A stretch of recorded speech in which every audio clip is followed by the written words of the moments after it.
Hi, welcome to Adobe Live. Thanks so much for joining us today. I am Jordan Danae Ellis, Community Manager at Adobe Express, and I'm so excited to be here with Andy Lambert. How are you, Andy? Very well, thank you, Jordan. How are you? Good. I'm going to be in the chat and I'll be hanging out with you all, but wanted to also let you know that if we miss any of your questions, please join us on our community spaces on Facebook and on Discord. And today we're talking about our social strategies, which I'm so excited to hear about. Oh, sorry, please introduce yourself.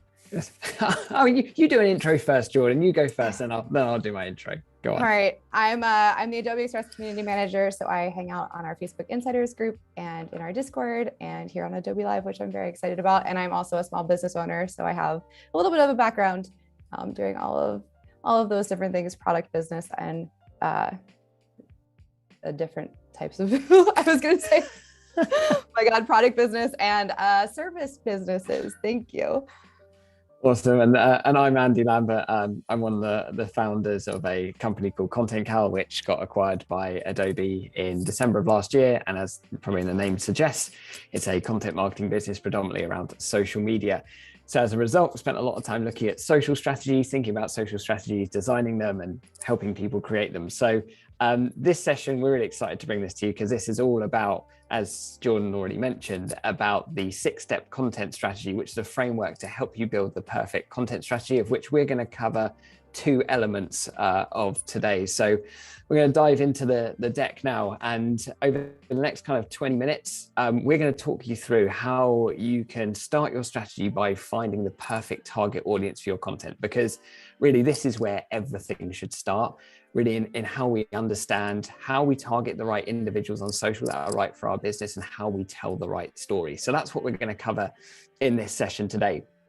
But the first thing we need to cover is thinking about where we use social media in our broader marketing funnel. Where is it most impactful and what's our purposes behind doing social? So this is the marketing funnel. You might have seen a myriad and multiple versions of these, and it's an oversimplification of how people buy products. But let's walk through this from a high level perspective. At the top, awareness. So broadly, people become aware of your product, your service, your offering, etc. Then they go into consider it against others. And then they're into conversion, which is if they deem it a right fit, go ahead and buy that product. And then loyalty, they stick with it, and advocacy, they tell others about it. And our job is to try and get people through that journey. But where social media is most impactful and powerful is at the top of the funnel. So what we're going to do, we're going to break out the awareness and consideration stages and look at what kind of content sits there. So this quadrant really breaks out those first 2 elements of that funnel. So awareness, and the bit I really want to call out here is that this is all emotionally orientated. So when we're trying to raise awareness of our brand, our products, our mission, our service, or whatever it is that we're trying to draw attention to, it's always going to be emotionally led, because that's typically the way that us as humans make decisions, right? All based on our own emotional states and biases, etc. So the way to make that emotional connection, we've got 2 ways of doing that. Firstly, through entertainment value content. So quizzes, giveaways, and games, they're always so powerful to use at an early stage in the strategy. And then you've got inspiration orientated content. Influencers, endorsements, and reviews, that kind of social proof, that's so powerful in helping others understand what it is that you offer and becoming aware of you. And ultimately, we all like to take recommendations from peers, and that's a great way to build that emotional connection. So either entertaining or inspiring people through the 2 things that we're seeing in the top 2 levels of this quadrant here. And then in the bottom element of these quadrants, and what I want to call out specifically is in the bottom left here, because here we are in that consideration stage that we were talking about, right? So this consideration stage is a really crucial stage of the buying process. This is where people are weighing up their options or alternatives. And this is really where a critical moment is formed, is that moment of trust, which we're going to talk about in a second. But this bottom left is all around education. Education is so important, because that is your opportunity to build value, right? So this educationally orientated content, that is something that's so powerful in that consideration stage. And we've got so many tools in our armory to use to help drive that education message. We've got trend reports, PR coverage, blog posts, podcasts. I mean, to be honest, we're pausing on podcasts for a second. Jordan, like the podcast approach that you have for your own small business, that works well for you, right? Yeah, and it's a really great way to do a lot of different things with one project. So like it's a really nice way to be personal with folks. That's a part of my bigger marketing strategy for sure. Absolutely. And I think the thing I love so much about podcasts is because it's the power and the closeness of the human voice. It's the thing that is so intrinsic to building the most important emotion that we're trying to deliver in all form of marketing, which is a feeling of trust, right? That we only make decisions based on people that we know, we like, and fundamentally we trust. And that really, trust is the foundation of everything we buy. It's the foundation of a brand, because trust breeds a reputation and a reputation builds a brand. So ultimately, thinking about that funnel from a perspective of awareness and consideration, how we entertain, how we inspire people, and then also how we educate people. How do we add value to our audience's lives so that when you add value to someone, they inherently start to trust you more. So that's what we're trying to engineer towards. I'm talking about engineering towards something because this session, which is going to last the next kind of 20 minutes or so, is the first of a series of 3 of these that we're doing because we want to go deep into what it takes to build the perfect content strategy. So we call this the 6-step content strategy, the 6 C's, if you will. And today we're covering particularly just customer and context. Basically, how do we find the right audience? And then how do we tell the right message to that audience? And then we'll get into all the fun stuff of creativity, collaborating with others, channels, and how we analyze our results and continually optimize our performance. We're going to be covering all of that over the next couple of sessions. So keep an eye out for those. But firstly, let's start where we always should, which is with our customer. So Jordan, you want to jump in here? Yeah, and I want to say hi to the chat too, to Nicholas, Maria, Anissa, Andre. Nice to have you all here. Please let us know if you have any questions in the chat. But one of the great things about thinking about your marketing plan is actually starting at the beginning, like getting strategy together before you start building. So that's really the thing here, is thinking about who you're talking to and why you're talking to them so that you can put your plan together and make the designs that you want. So being as intentional as possible before you even get started, which is what we're talking about today. So these are some great ideas about what you're trying to achieve. Are you informing? Are you growing customer relationships? Are you being a thought leader? For my personal brand, I want to give a resource to folks. Like, I follow people if they have a resource that I'm interested in. So that tends to be what I go for. But, you know, there's also entertainment. There's also a lot of other things based on what your particular business is. But it's the why you're showcasing your products or your services in that way that helps you figure out exactly what your strategy should be. 100%. And then this is along with what you were saying, but your story should lead into your strategy. So think about what your business is, what your brand is trying to communicate before you go with the strategy, because that will inform the details. So like, I feel like lots of us try to think with like, okay, I'm planning a social strategy. How many times should I post on Instagram? But like, that is actually not the best place to start. Sometimes it seems like the easiest, but the actual holistic view of what your brand is trying to communicate is definitely the first step before you dive into what you're doing and how to make that happen. Yeah, I agree. I think from my experience, we tend to get quite, we over-focus and over-rotate a little more towards like, how many hashtags should I have? What channel should I post on? Should I be on Insta versus TikTok, etc.? And all that stuff, we talk about loads, and it's all exciting to go into, but it's exciting to go into at the right place and the right time, because at the start, because if you're not telling a story that resonates irrespective of channel, then it's not really going to make any difference whatever channel you're going to be on. So yeah, 100% agree with you there, Jordan. And these are some great prompts and questions. I personally like taking Post-it notes and like answering questions and kind of seeing everything on the wall or on a table. So that's one way that you could go through this. And you can also screenshot this video or come back and watch it later to take time to answer all of these.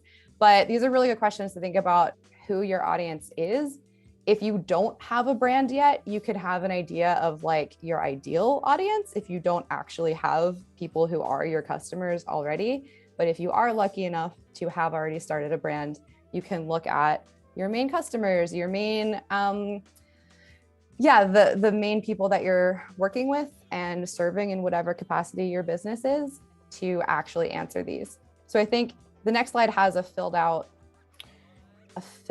one, right? Yeah, that's right. So yeah, this is an example from the Content Cal days, and I think what you'll notice here is that this is not about like demographics, right? This is about psychographics. It's about what are the things that truly drive your target audience from an emotional perspective, right? Because that's really what we should be concerning ourselves with, rather than believing our persona is, a 35-year-old that lives in New York or something like that. We really need to focus on those emotional drivers, as we've been talking about throughout.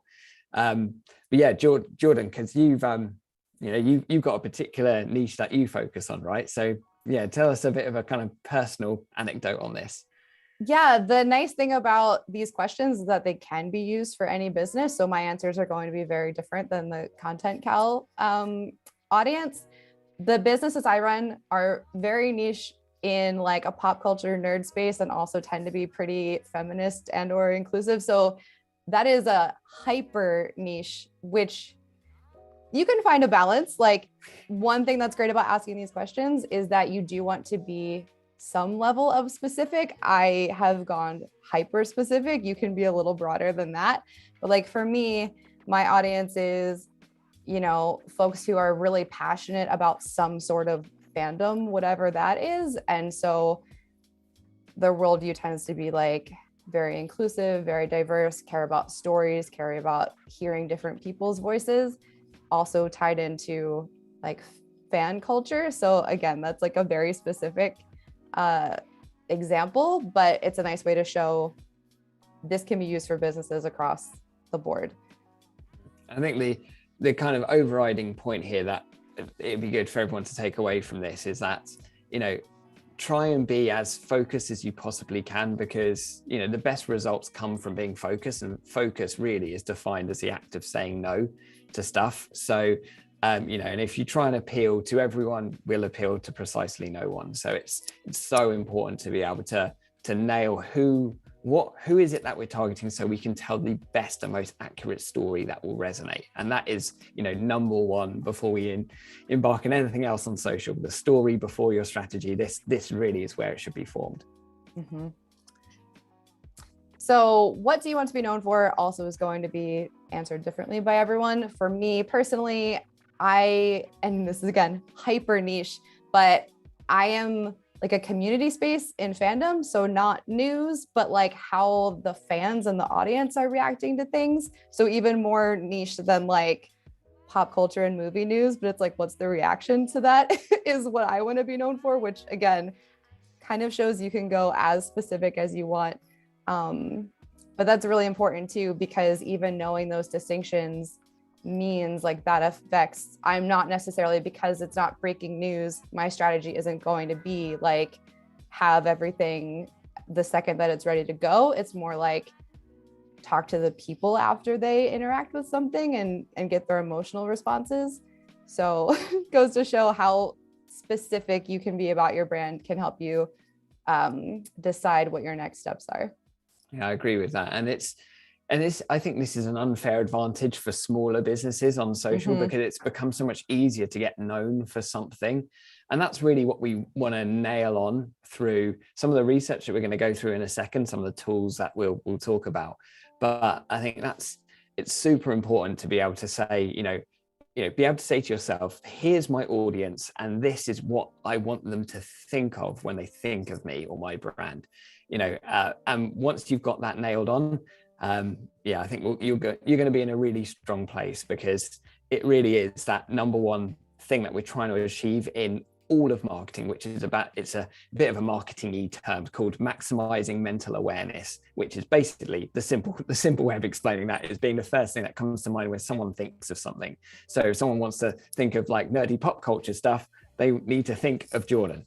So, and if they want to think about like the latest social media stuff, I want them to think of us, right? So there we go. So there's a couple of examples here, but back over to you, Jordan. So once you have your idea of what your audience is, you can actually get specific data, which I will be honest, this is not my strong suit, but I would love to be better at it because I love thinking about things and I often forget to verify them with facts. So here are some tools that are a great resource for this. This is called Google Keyword Plan. Yeah, so whatever your niche is or whatever your business is in, you can search things like, I think this example is coffee, am I right? So it's different, you can start getting different keywords based on what your niche is to see what other people are searching, what other people are looking for, and that'll spark ideas for the types of content you can create, but also will verify that the content you're thinking about is actually being searched for out in the world. So it's a win-win part of your strategy. Absolutely. Yeah. And it's entirely free. So just search Google Keyword Planner and this will give you a whole bunch of inspiration. That's also led by data as well. So monthly searches. And these are a few other examples of ways to do this. So similar to Google Keyword, you can search YouTube by the audience or sorry, the keyword or phrase that you're thinking, which will give you what people are searching for on videos, which will also give you ideas for like short videos or blog posts or Instagram. So this is just sort of to spark inspiration and I think validate your audience research.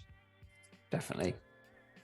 Do the same thing on TikTok. This will be a little less behind the scenes, I guess. Like this is not so much keywords, but like what is actually being published. So looking on TikTok and searching by like most, the newest and the most viewed will let you know what is being enjoyed by the audience that you're thinking about serving by typing in whatever, like here at Social Media Marketing Tips. Mine would probably be whatever the latest movie or TV show is coming out that I think my audience would care about. So how you use these tools will be very affected by what your brand is. Yeah, that's a really good point. And I mean, to be honest, this is just something I probably spend, 20 minutes, 15 minutes every month, I would say, looking at this, where it's amazing how many ideas for content you get just by looking at whatever your niche is, looking at whatever, was most popular over the last 3 months, and then getting a whole heap of inspiration from that. It's a fantastic way to like really speed up creativity and give you a whole bunch of new ideas as well.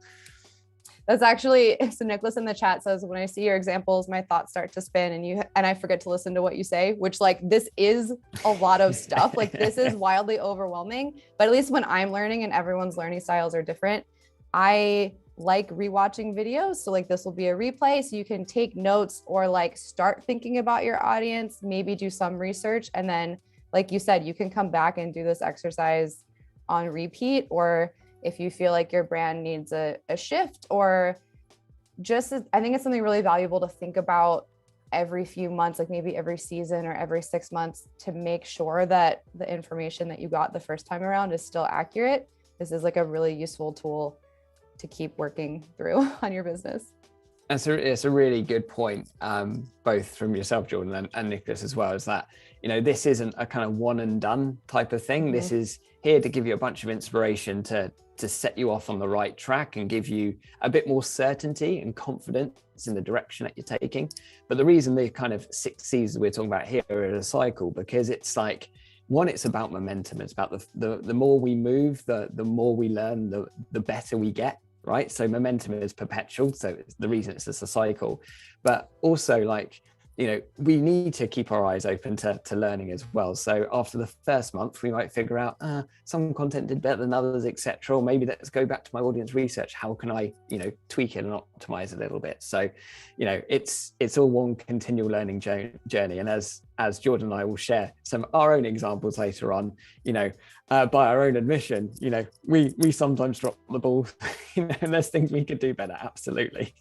Yeah. And I think something that's important to note too, especially if anyone watching is running their first brand, like sometimes you don't get it right the first time. So the company I thought I was starting 11 years ago is not the company I have now. So it's also important to reevaluate. The audience I thought I was speaking to at first ended up not being completely accurate. Like I think it's in your best interest to adjust as you're going, and not everyone can see the future. I mean, no one can see the future. So like you really should consider this. Yes, on repeat.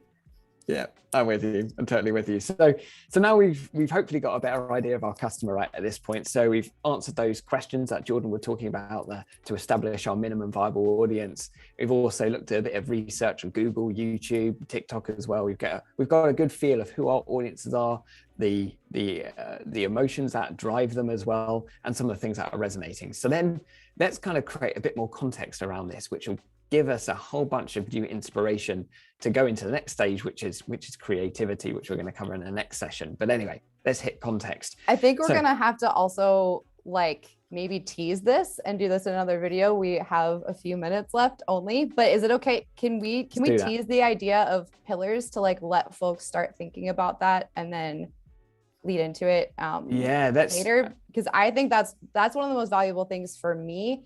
And also I think that's something that takes some time to think about. That's a good call. You want to explain what it is, and we'll kind of let folks come up with their pillars and maybe let us know in our communities what they land on. Yeah, or in definitely. The chat. Yeah, definitely. It's amazing how quickly time goes on these live streams. So yeah, I think this is probably a good project to take away before we go into the next time. And we'll actually start with context next time. Content themes really are a way of you building your content calendar so that you can take away all of the struggles to come up with content ideas ultimately. So here's an example of how one looks like in Adobe Express, which we've built in the content scheduler product using drafts. And basically, like on Monday, we talk about news. On Thursday, we're in news, Friday, testimonials, Saturday on the how-to, Sunday, behind the brand or behind the scenes. So here's an example of basically every single day, let's just say we're doing a 5-day working week. Every single day, we've got a different purpose, a different pillar or a different theme, however you want to call it, for our content. So that means that we're not scrabbling around to figure out what are we going to post. We actually know we have a strategy, we have a plan, and we know that that's going to work because we've already done our research on Google and YouTube, etc. So we know these things work. And to kind of see that in real life, this is your grid, Jordan, if you want to maybe talk to this for a moment. Yeah, I'll say too, I am not perfect at this by any means. And I have had the past year has been much less me actually sticking to my own social schedule. So if you can relate to that, you're not alone, and there's no shame in dropping off and coming right back. But for me, pillars was the thing that was a game changer for being able to create consistently on social media, because it wasn't staring at a blank page every time I logged on to Instagram. It was like, this is the day of the week, or this was the most recent post, so this is the next one. Here, this is a lot of user-generated content mixed into a fashion challenge that I did on my social media. So this is a specific snapshot. Some of my other pillars are podcast episode teasers that are upcoming, testimonials, pop culture news from my blog, highlighting the community in different ways, highlighting new things that our community members are doing. And I think this would be a really fun thing to hear what everyone else's pillars are, because there are ways you can use pillars in different niches. So I would love to wrap the video by asking everyone to join us in our Facebook Insiders group or in our Discord and on the chat here on YouTube to let us know what your content pillars are, and we can chat about the ways that we all use these differently. I think that'd be really cool to see. That'd be cool. Thank you so much, Andy, for joining us. This was a super speedy intro, and we'll be back. So please subscribe for our next video and join us in Insiders for more deep dives into how we use scheduling and like the strategy behind scheduling and designing on social. Yeah, I think that's it. I'll see you next time. Thanks a lot. Cheers. Bye-bye.